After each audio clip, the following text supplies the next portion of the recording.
चित्रकूट में चल रहे बीजेपी के प्रशिक्षण शिविर की अब बात करते हैं। आज इसका दूसरा दिन है और आज प्रदेश के तमाम मंत्री शिविर में मौजूद रहेंगे। कार्यकर्ताओं और पार्टी के पदाधिकारियों के साथ सरकार की उपलब्धियों पर चर्चा की जाएगी। कल सीएम योगी आदित्यनाथ इस शिविर में शिरकत करेंगे और बीजेपी के इस मंथन को 2024 लोकसभा चुनाव की तैयारियों के तौर पर देखा जा रहा है। 3 दिन का ये शिविर है जिसका आज दूसरा दिन है। चित्रकूट में केंद्र की मोदी सरकार के 12 वो मंत्री भी शामिल हो रहे हैं जिनका ताल्लुकात उत्तर प्रदेश से है। बीजेपी के इस शिविर को सोशल इंजीनियरिंग को और मजबूत करने की रणनीति के तौर पर भी देखा जा रहा है।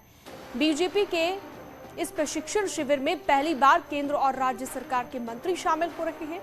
एक तरह से सरकार और संगठन दोनों एक मंच पर बैठकर आगे की रणनीति तैयार करने में जुटे।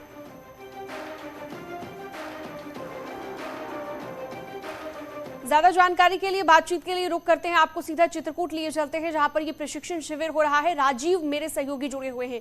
राजीव, आज दूसरा दिन है, कल भी तमाम बड़े पदाधिकारियों, चाहे वो यूपी के केंद्रीय मंत्री हो यानी कि यूपी से ताल्लुकात रखने वाले केंद्रीय मंत्री या फिर तमाम बड़े पदाधिकारी मौजूद रहे। आज को लेकर क्या कार्यक्रम है, पूरे दिन का क्या कुछ स्केड्यूल रहेगा, विस्तार से बताइए।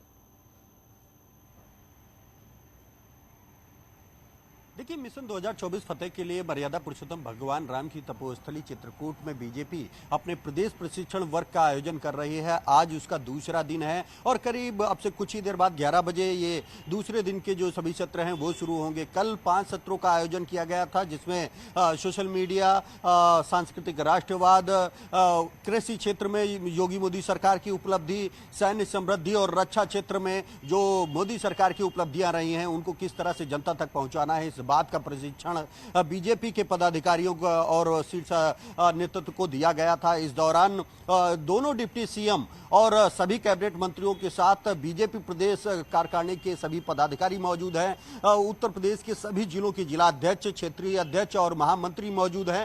तो करीब 200 लोग हैं जो शीर्ष पदाधिकारी हैं भारतीय जनता पार्टी के, वो इस वक्त चित्रकूट में प्रशिक्षण ले रहे हैं। आज क्योंकि दूसरा दिन है तो आज भी तमाम ये उम्मीद जताई जा रही है कि 5 सत्रों का आयोजन किया जाएगा। और आपने देखा कि कल जब सत्रारंभ का समापन हुआ तो उसके बाद उत्तर प्रदेश सरकार के सभी मंत्री और संगठन के नेताओं के नेतृत्व में कामदगिरी पहुंचे और वहां पर कामतानाथ का दर्शन करने के बाद कामदगिरी पर्वत की परिक्रमा की। ठीक उसी के तर्ज पर आज शाम जब सत्रों का समापन होगा तो एक बार फिर बीजेपी के सभी मंत्री और नेता मंदाकिनी नदी पर पहुंचकर वहां पर मंदाकिनी की आरती करेंगे। तो जो 5 सत्र होंगे उसमें आज उम्मीद जताई जा रही है कि कुछ ही देर बाद केंद्रीय मंत्री, रक्षा मंत्री राजनाथ सिंह भी चित्रकूट पहुंचेंगे और वो बताएंगे कि जो मोदी सरकार की उपलब्धियां हैं किस तरह से। तो आज का कार्यक्रम भी 11 बजे के आसपास आप कह रहे हैं जैसे कि शुरू